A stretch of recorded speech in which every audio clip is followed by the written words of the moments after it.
Hello all, it's Devora Krasnianski from Adai Ad. Tonight's call we'll be talking about pregnancy and marriage. We'll be talking with Sarah Eichler, who's a lactation consultant and as well as a childbirth educator. So during this call, at any point, you can send us questions, ask them anonymously at adaiad.org/ask-anonymous-question. And then at the end of the call, we'll be addressing those questions that are relevant to most. And if your question is something that we might answer by email or in an upcoming article, we'll address those in that way. So you can always check out our website at adaiad.org, adaiad.org. And there's several materials I added very often in areas of marriage as a team, dating, as well as domestic abuse, as we use the grant that we got from the City of New York. So tonight's call, we'll be talking with Sarah Eichler. Sarah is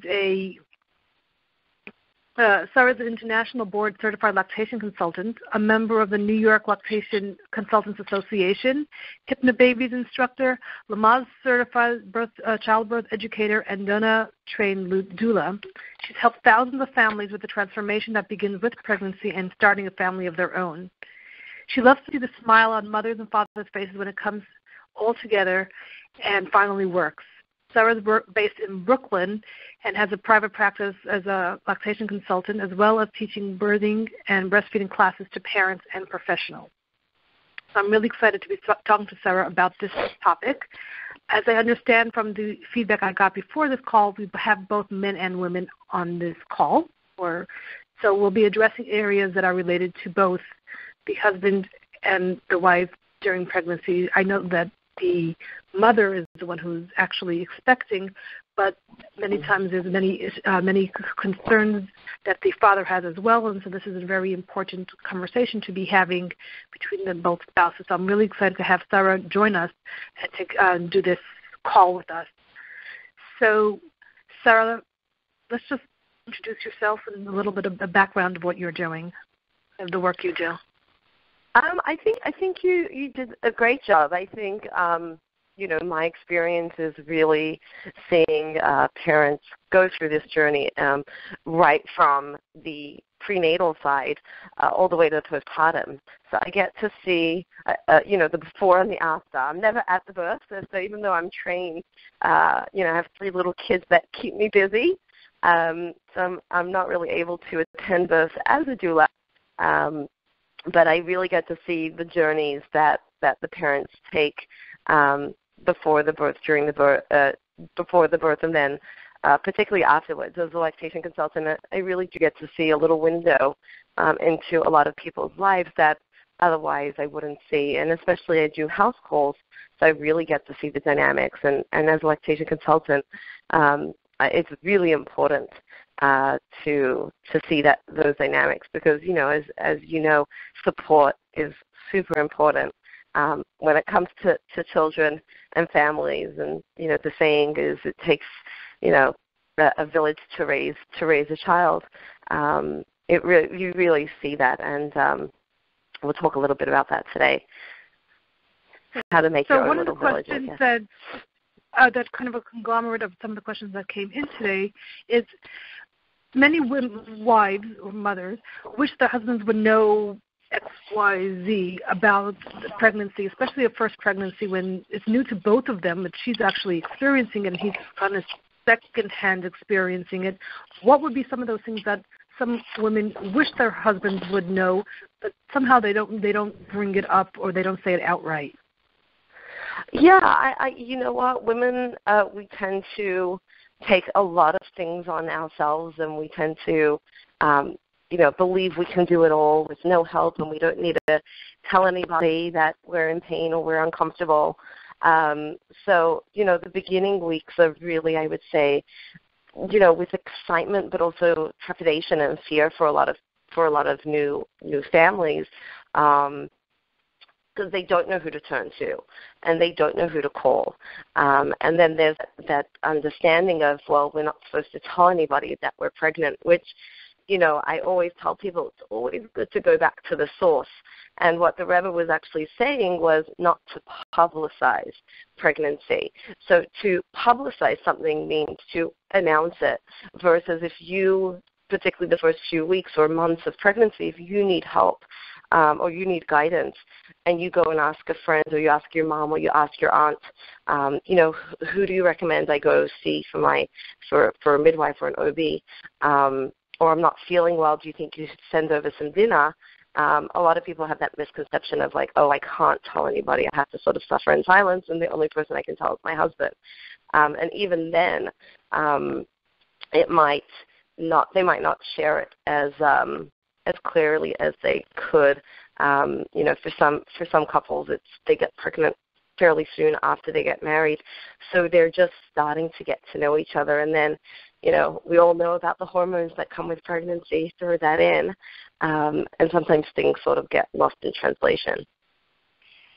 So there's definitely a lot. There's the aspect of physically what I'm feeling, and again, like you said, for some couples, it's very soon after they got married, and they're still getting to know how to communicate and feeling comfortable and vulnerable to be saying just anything, never mind related to all these things that are changes. So different, these changes, and sometimes she doesn't even know how to express what's happening because it's so new to her as well. Yeah. So actually, one woman told me that she didn't know how to express it in a way that he would be able to understand it without feeling stupid, that she can't even express what's going on in her own body, so she didn't even bring it up in the first place. Wow. Yeah, so again, men tend to be, they need to be communicated with. So they need to be told what's going on. They can't read look, some men are great at reading our facial expressions or our tones, but other men need at point blank to be told, I'm pregnant, my hormones are going through the roof, or I'm not feeling well. And a lot of people don't realize, for some women, as soon as they get pregnant, it's like an immediate physical response. Some people have the wonderful bliss of totally missing the whole morning sickness phase, but a lot of women don't. And so as soon as they get pregnant, you've got to tell your husbands. You just got to tell them, I'm not feeling well, or I'm feeling this way, or could you help me with this? Could you help me with that? This is the beginning of you guys, turning into a family, not just a couple anymore. So, and then, he also might have his fears and his trepidations of becoming a father, of having to support a family now, not just his wife. It's, there's a lot of things going on in his mind. So having that open communication is really, really important. And in today's world, with so much technology, we're so on the phone, we come home from work, I would say put away your phones for an hour, spend an hour with each other over dinner, and, talk about what's going on. Have a bit of a dialogue, start with one sentence and, how are you feeling today, or what can I do for you? And to reciprocate that between the two of you. So just to build on that, I think that point that you said of that it's a we, and that for women who don't say it outright, there really is a disservice to themselves and a disservice to their husbands who want to be there for them but just don't even know that they're not. Yeah. And then sometimes it actually turns into some sort of resentment. He should know. Can't he tell? Right. And then he had no idea, and all of a sudden it's building and building. So while you may be a little bit difficult to be vulnerable, or that is what intimacy in marriage is all about. Is about being vulnerable. So you may have to jumpstart it, but definitely don't leave him out, and especially don't get that resentment that he's not helping, or he's not understanding, or he didn't read the book. Personally, you want him to read the whole book, I will say, or at least a certain page.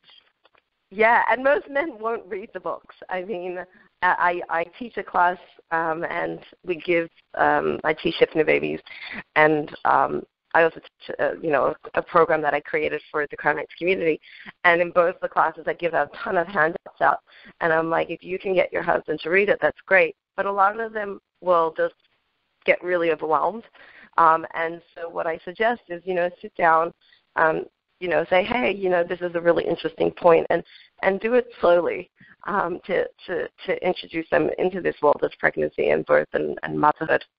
And a lot of them, once they start to get their toes wet and they feel a part of it, they get really excited. And then they'll start to ask questions. For women, they've been around pregnancy while it's maybe their own first pregnancy, but, sisters, friends, or whatever. But for men, they really may not have been around pregnancy much. And even if they do have some sisters have had children, they still have not really listened to much of it. So they really have no background. So yeah, while it's not, maybe not as exciting as talking about, some things that you love to do together, but this is something you are doing together, and so speak about it. Yeah. Speak about, for some husbands, they get very concerned about what the wife is eating or not eating, and you can speak about it like, hey, just chill, I'm doing okay. Like, you don't have to be overly concerned, but speak about it in a way that you need to speak about it. So instead, again, what I have found with the women that I spoke to, and you probably spoke to several more than I did, is that they don't know how to bring up certain things. So that's where when I do the coaching, it's like, how can I tell my husband? And it's like, what is holding you back from telling your husband pretty much straight out? We're not talking about abusive situations in any way, but what is holding you back? And for many, he should be able to tell. He should just know. And we go back to the conversation about mind reading. Yeah. Men can't read minds. I mean, again, look, when women get together, we tend to feed off each other's moods and facial expressions and cues. Men don't really get that as easily as women do. So communication is really, really key. Also recognizing the fact that he's the other half. He's becoming, he is a partner. He is the father. And he might also have his own fears, whether consciously or unconsciously, becoming a father and going through this journey with you. So I think at the end of the day, it's really, really important to include them as much as possible. And that could just be, hey, sweetie, could you make me a cup of tea? Or for him to go get you prenatal or come with you to the doctor. And they always say, if he doesn't come with you to the doctor for your first kid, I highly doubt he will come to the doctor for your second, third, and fourth kid. So when it comes to the first pregnancy, the first birth, you're sort of setting the stage for the next birth after this. So it is really important to have that open dialogue, to communicate, to share, and also let him experience what you're experiencing as much as possible, because the other thing that we've got to remember is women are physically feeling the baby. We feel the flutter, we feel the movement, we physically see the growth and feel the growth of the baby. We have the hormones that come along with that. So the men don't get that. Yes, they can see your stomach getting bigger, but they're not feeling the baby until much, much later than you are, because, women will feel the fluttering a lot earlier than the men can actually, touch the stomach and feel the baby actually moving. So there's also that sort of disconnect that some men won't feel the reality of it hitting them until they, actually see the stomach move or grow or things like that. So taking them to the doctor's visit, getting them involved that way is also really a good way to let them be a part of this experience with the moms. Let's flip it a little bit. What are some of the typical thoughts that husbands might have during the pregnancy, let's say of their first child, because maybe slightly different for a second child, which we can talk about in a minute. So that the wife could know what he might be thinking, and to bring up conversations around that. I think for men, it's really that journey, that transformation that they're going to experience as they're becoming a dad, They're not just a man anymore. They're not just a partner anymore. They're becoming a father. So that's a huge thing for them. And depending on, what their background was, that might be something that they'll be able to just jump into. They had a really great dad, and they had a really good experience growing up, versus some other men might not have had that role model growing up. So they might have that fear of well, am I going to be a good father? Am I going to have that capabilities? And that experience. You also have the financial aspect of, oh my goodness, now I have to provide for a baby. You might have to get a bigger apartment. You've got extra insurance. You've got extra food, clothing. So men, they tend to jump, and before you know it, there's been bar mitzvahs and weddings, and the baby hasn't even been born. But that's the way they sort of will think.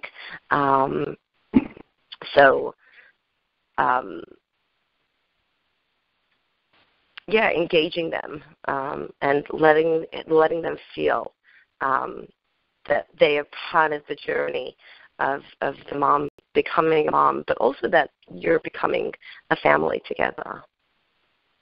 And they should be, Okay. Another thing that I find is that some men feel whether subconsciously slightly resentful of the time and energy that this pregnancy is taking from his wife. Or can you talk to that a little bit?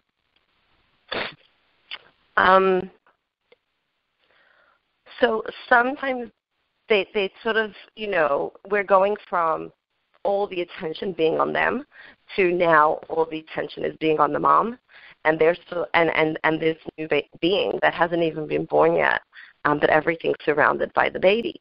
So it's, as a society, when a couple becomes pregnant, it's almost like the dad doesn't exist anymore. It's all about the mom and the baby, but it is about the dad. He's going to be a main figurehead in this experience, in this family.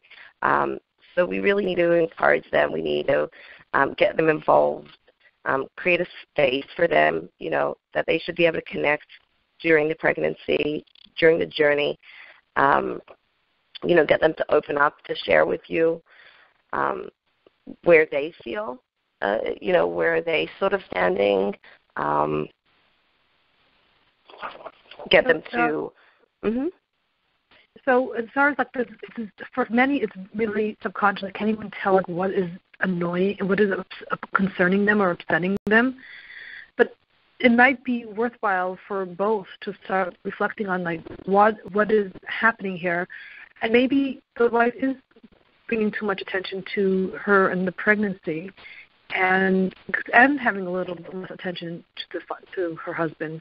So there's something to really reflect on and see what is happening here. Now, that might be because she's sick every morning, and so at night she has to kind of make up for the hours that she wasn't able to do anything in the morning. So there's all kinds of things that might be happening, but it's also important to be looking at the schedule and see if it really he has been kind of pushed to the side. And it might not even be intentional, as you said. If the mom is going through her illnesses, some moms have HG. I don't even know how to pronounce it correctly, but they literally are throwing up the whole pregnancy. So they're weak and they're groggy and they're uncomfortable, and the husband will want to come over and give his wife a hug or something, and she's like, I can't just stay away from me. He might take that as rejection. So, to explain to him, you are a major part of our life, and we really love you, and the baby's so excited. You're going to be an amazing father. To really include them in that, and I'm sure just to include them, the baby's so excited. I'm sure the baby's so excited to meet you, and but again, communication. So if you aren't feeling well, say, I'd really love to spend some time with you, but I'm really not feeling well in the morning. How about we do lunch together, or once a week we go on a date night? And this is a really big one that a lot of people don't really understand. When you do have a baby, it does change your life. It's not like you can just run out. There's babysitters involved or people that could come over and watch your child. So really take this time to really connect with each other, go out, have vacations.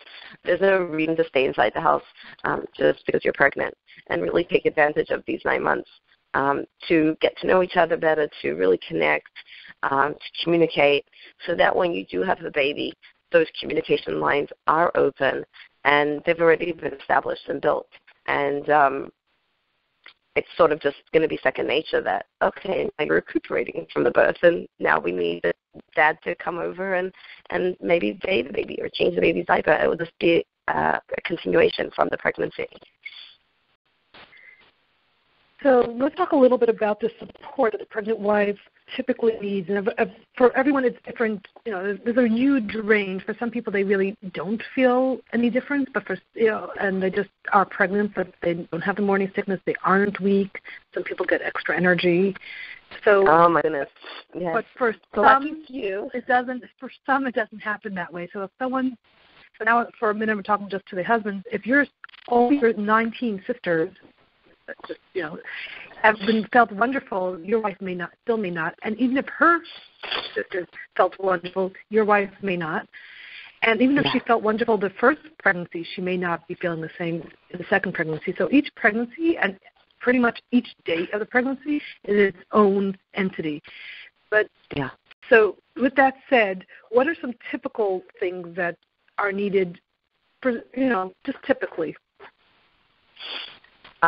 You mean like in terms of support? In terms of support. So during the pregnancy, it really depends. As you said, some women, my mom always said she felt amazing during her pregnancy. She actually felt better when she was pregnant than when she wasn't. But you will have some women that, the pregnancy really does take a toll on them.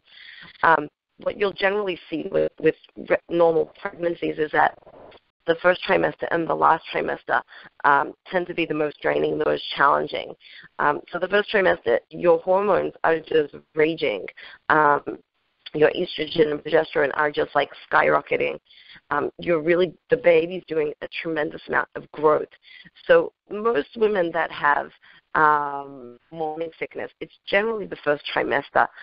You will definitely have some women that have it during the whole time, but most women, it's the trimester. And just because we call it morning sickness does not mean that it's just in the morning. It actually can be throughout the day. It can be in the evening. So, that's definitely people should know. In terms of morning sickness, one of the best things really to do is to always have some snacks near you, some crackers. So when I was pregnant, I always had on my windowsill or next to my bed, I had a Ziploc bag and a closed container of some crackers, some water. So this way, if I was ever packed at night or in the morning, I would eat something quickly because otherwise my stomach would turn. So small, short, frequent meals is really good. If you can figure out why you're having morning sickness, some women it's from the prenatal multivitamin that they're taking. Other people it's a particular food. So if you have, you can't do chicken or whatever it is, and that's pretty much what your husband's been eating the whole, since you guys got married, you might suggest to him, I can't cook you chicken anymore, but if you want, go to a restaurant and pick yourself up some chicken. So then he can still enjoy the food that he likes to eat. Because some women, the morning sickness does take over, and they can't even smell certain things. But again, you made a point of, some people will compare their mother's pregnancies or their sisters or their aunts or their cousins or whatever it is. It's really, really important not to do that. Really find out what's happening with your wife, what's happening with your husband, what's happening with you. Because if you be like, oh, well, my sister never experienced this, no one's going to appreciate that, because then it's not what's the word? It's not being empathetic. It's not acknowledging what your wife is going through. So it's really important, if either of you are, feeling a certain way, to be empathetic, to be acknowledging their feelings, and to understand that everyone is going to feel differently and have different feelings. So that's one. Your hormones are raging. Then you have the physical, aspects that happen during the pregnancy. So for some women, their stomachs are getting really large really quickly, and you generally see that with third, fourth pregnancies, where you'll notice people will notice you're pregnant a lot sooner than your first or second. Your first and second pregnancies, you generally are able to hide it a lot more. Your muscles haven't been stretched as much, but physically, really, really important is to stay healthy, to stay well. If you were doing running before you were pregnant, then you can continue running during your pregnancy. But if you weren't running before your pregnancy, then don't start running now. There's, a variety of prenatal classes nowadays, so that's really important. Gathering information. So, letting, and this is sort of like where you can ask friends and families. So you want to find out who are the care providers available to you.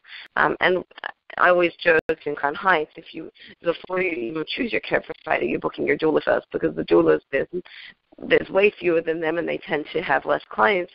So you need to book them much faster than you're booking your prenatal appointment. And they generally don't see you right away, which surprises a lot of people.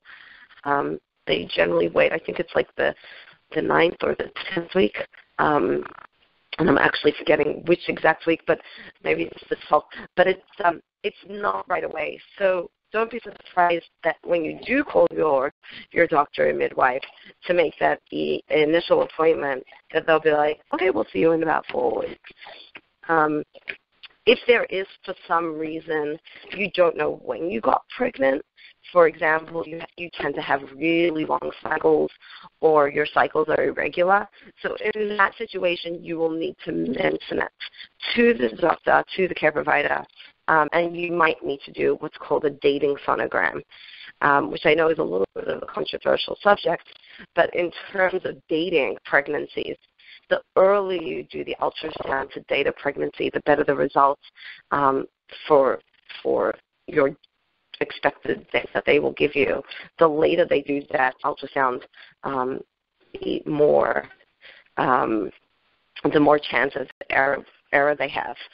So in that situation, you would want to go in sooner rather than later. What else?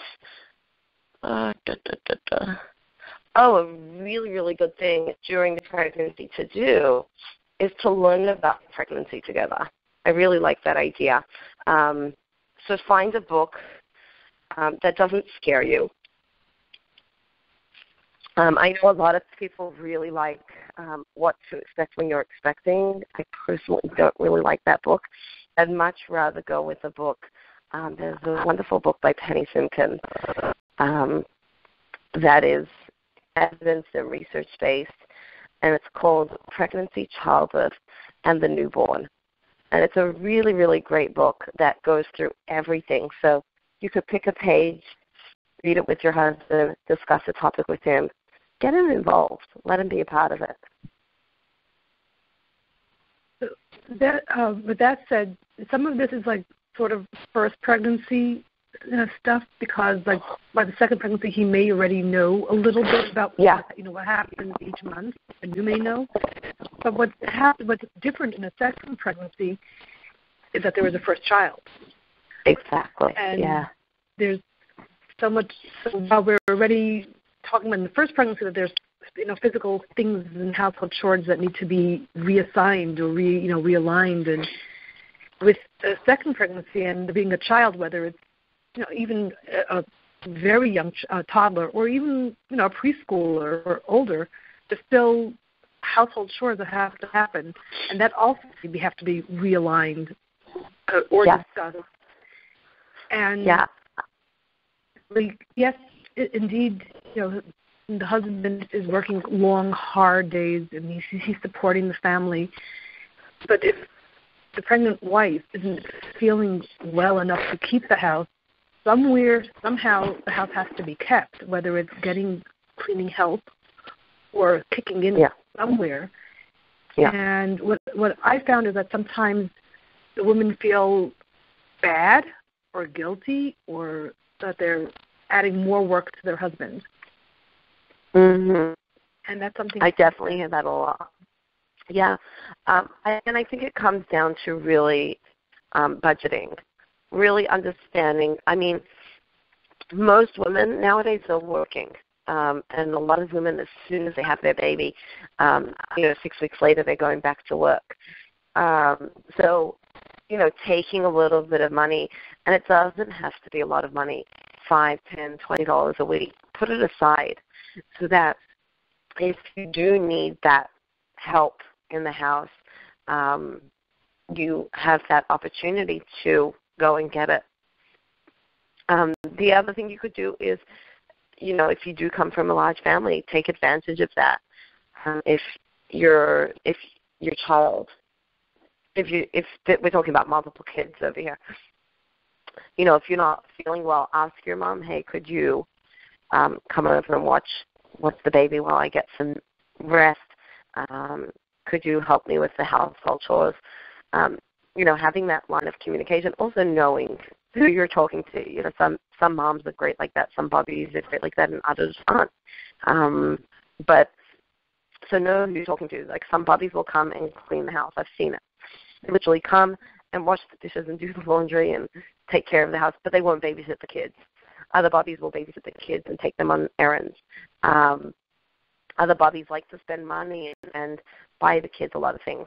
So in that situation, you could say, look, I really appreciate you buying the little baby all these toys, but, we have so many toys and we really don't have the space for them all. But what I would really love, if you could, is if I could take that money and get some cleaning help with that instead. So Sarah Silverstein spoke for Junior Shade like 2 weeks ago, and I loved this idea that she suggested.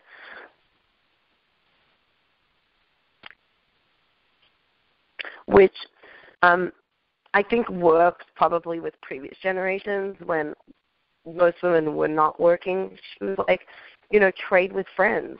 So if you have, if you live in a building and this lady is doing a babysitting group, or your friend lives down the hall from you, you could say, hey, I feel really great in the afternoons. I don't mind to watch your kids, but the mornings are really hard for me. Could you watch my kids?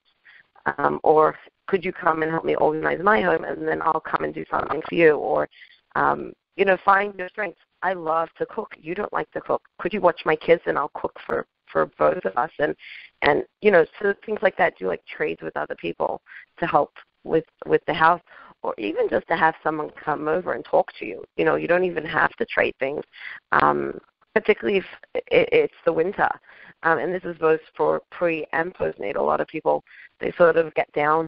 They don't leave their house. So just having somebody come over and just say hi. They don't even have to bring anything to the new mom or to the pregnant mom, but just having that familiar face is also really great. To build on that, as far as like the household chores, I mean, there are some things that have to be done. Laundry has to be washed. But yes. It may be time in your life to kind of take the perfectionism down a few notches. And it's okay if the floor is not mopped every day. And so there's that angle as well. Like really look back at what really has to be done and what can be kind of done less often, or maybe even get rid of certain things altogether so that you don't have to deal with it. Yeah. Just, minimize a little bit. So there's that angle as well. The other thing I'm going to touch on is when you're talking about bringing in support from your family, don't forget your mother-in-law. She really, really cares. And a while ago we spoke with Adai Ad about your mother-in-law. She may provide help, different kind of help than what you really want, but realize that she's part of your family and she really wants to be helpful. Take it for what it is, and don't read into it, and don't, that whole, and again, I'm referring back to Basia's conversation, and that is also on the website, and as a past event, of your mother-in-law support. And ask for it. Or if you don't feel comfortable yet, your husband can ask for it. And your husband can be a little bit more nuanced about what kind of support would be helpful and where won't be helpful. But later you'll want your mother-in-law as a babysitter here and there. You can bring her in before. This is already starting to see the baby sitting, even though the baby isn't yet born. So exactly. Don't forget about your mother-in-law. And I like that you said the expectations versus reality, and I think that's really important with the household chores and the physical demands. Because some people, let's say, before their wives got pregnant, the house was, the floors were mopped every day, or the beds were changed once a week, or every other week, or the towels were washed. And looking at the reality of things. Well, I physically can't change the beds every week. Could you maybe come and help me? Or could you put a load in the laundry when you come home? So, you could sort the laundry, but then they could do it, and then you could later on sit down and fold the laundry. And then also, this comes down again to communication. What are his expectations? And ask him, because some men, they want things to be a certain way, and then they just get upset about it, but they're not really communicating why they're upset. And then if you don't ask, then they might not tell you, and something will blow up, and it will have nothing to do with just that issue, but it's really just an underlying thing of something else, and could be very silly and could be resolved really easily. And again, in New York City, we are very lucky to have cleaning help that's not that expensive. I know in other states it is much more expensive to have cleaning help. So having that openness and dialogue to say, I'm pregnant now, I am working full-time, you're working full-time, and I know the expectation used to be that I was doing A, B, C, and D, and you were doing E, F, G, but I just can't do this anymore. I need you to help and step up. So, and when I feel better, I'll take over that. Or the expectations have to come down a notch, more to reality, which is, maybe things have to be, they won't be as clean or as spotless. Houses aren't museums. They should be a happy home. It shouldn't be a stressful home, which is really, really important. And that's particularly also postpartum. It's really, really big. So, if you start it when you're pregnant, and I'm very into, show your husband how to do a load of laundry, show him how to do, some basic cooking, because when you have your baby, after you have your baby, I hear from a lot of women, oh, my husband didn't eat lunch, or this didn't, or have to do a lot of laundry, and I'll be like, but one second, you're breastfeeding your baby pretty much 24/7 right now. You're getting like 20 minutes of sleep here. Maybe you'll get a good 4 hours once in a 24-hour period. I was like, but every minute really should not be taking care of everybody else. Everybody else should be taking care of you. So if you start that when you're pregnant, the transition after you have the baby will be a lot easier for them and a lot easier for you. And then again, once the baby gets older, things will settle down. You'll go back into your roles, however you feel comfortable.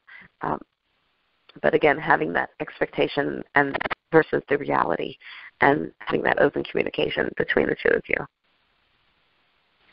Okay, so we're winding down. This question came in. Husband and I have different ideas for parenting. The typo. Okay, so we have different ideas for parenting. How can we have a conversation so that we can get on track even before the baby is born? So if you can talk to each other in a dignified and open and happy way, I would say, and you're not attacking each other and diminishing each other's, parenting style that you want to have, then, during the pregnancy, you've got 9 months to do that. When you do have the baby, a lot of those, conversations might go out the window and you'll be like, oh, my goodness, I can't believe I even thought about that. If you feel that every time you try to talk about these things and you end up in an argument and you end up yelling at each other or getting very angry with each other, then I would say it's always great to speak to either a social worker or a therapist. We have licensed family therapists, and you can get them covered by insurance. But even if you don't, again, it's part of making your foundation for your home really well, and sometimes it's just 1 or 2 sessions. So this comes back to budgeting, putting money aside for all those things that you don't necessarily think are going to happen, but you probably will. And this is something that you could start as soon as you're married. Make a little fund for this. So if you do need to do that, it's not a stressful thing for you. So for some people, it's that they go to the doctor's covered from insurance, but then they want to do birthing classes, and then they hear the price, and they're like, oh my goodness, I can't do that. I can't afford that. And then they'll go read books, which I love books, and they're really great, or they'll watch a DVD, which is also really good. But from what I hear from the doulas that work with the moms, with the families during the birth, they do see much better birth outcomes when a mom actually does a live class. And I also encourage the husbands to attend at least one of the classes. The postpartum class is really the most important because that's when they're going to be there. During the birth, it's really mostly the doula, or if she's going to have her mom there or whatever. But putting aside the money, so when you are going to be in that state, it's not even going to be a stress for you. So with our last few minutes, do you have a final thought to address to the mothers about how to be pregnant together as a team, and then separately to the fathers about how to be pregnant as a team? You cut off for a second. I didn't hear the beginning part of the question. A final thought to the mother, and then separately a final thought to the fathers about how they can be a support. Like what has happened, just kind of wrap it up. A final thought. I would say really plan this pregnancy and birth, meaning get a list of organizations that are available to help you. Teach your husband the basics of laundry and cooking, and when it's postpartum, changing a diaper. Get a list of, miles or lactation consultants. I would say the organization list is really the most important, and particularly in China, we have an amazing amount of chesed organizations that can really help. I would have as much open communication between the two of you. And if you do see any stressful situations that are not resolving on their own, go and seek help. There's really nothing wrong with going and speaking to a therapist. If something's wrong with us physically, we'll go and seek a doctor and take whatever we need to do or listen to their advice. So same thing with emotional and communication health. It's really important to have that to ease that transition. So to really help you with that and learn the skills on how to communicate. There's some really great books out there, but there's nothing like having a live person one-on-one with you and your husband to demo that. And then for the husbands, I would say be understanding, be empathetic as much as possible with what your wife is going through. I know for some men it's really hard to talk and to have that open line of communication, but try as much as possible. If your wife's not feeling well, notice that. Be empathetic, acknowledge her feelings. Sometimes it's just that, she might just need to vent to somebody, and all she needs is a hug, or all she needs is somebody to say, yeah, that really sucked. So having that open dialogue with her and that communication with her. So thank you, Sarah. I'm hoping that we can do this again about the birth. As it gets closer, there's a whole bunch to talk about the birthing, the plan, sort of like the 8th and 9th month and the first week after. It's, I think, a whole separate conversation. We touched on it a little bit. But the role of fathers during the birth and during the last week for the birth. So I'm hoping to get that sooner than later. I also want to mention that I was just made aware that there is a new website called mothersofcrownheights.com, and they're building it every day, adding more and more resources, and it looks really exciting. mothersofcrownheights.com. Yes, and they also have a Kimpatorium project, which is going to be, having volunteers come help the mom in the first 6 weeks for a few hours. So that website is fantastic. So it's going to be really good for the resources for the neighborhood. Another thing I just want to add, we kept talking about communication. We are having a conference call with Lisa Tversky about communication in marriage. That I believe it's at the end January 31st. It will be posted just like all the other events are publicized. So I'm looking forward to that. There are several resources and articles about communication on the Adai Ad website. But as Sarah said, reading is great, but getting specific personalized support is even better. So if you're depending, again, what the challenge is, it might be worthwhile to reach out to a therapist or a counselor or a social worker.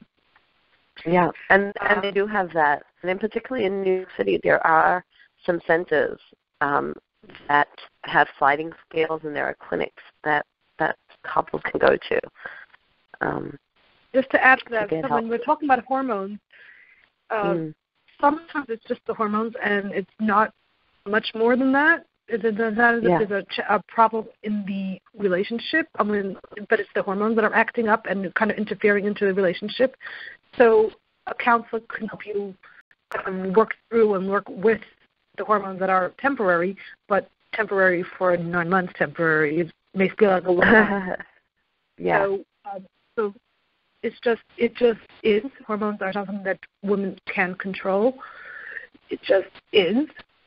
And both the husband and the wife have to just accept it and work with it and around it. Someone just sent in this last comment, and I just wanted to share that with everybody. She said that she herself, again, this came in anonymously, so I didn't realize tiredness was a result of pregnancy. And she was very tired, and I was so tired every night. I fell asleep before my husband, and my husband felt as if I didn't care enough to stay up with him. And then I felt guilty. Only later did I find out that I was exhausted because of pregnancy, and I shouldn't expect that much for myself. So I made a priority to nap after work so I can be up with him.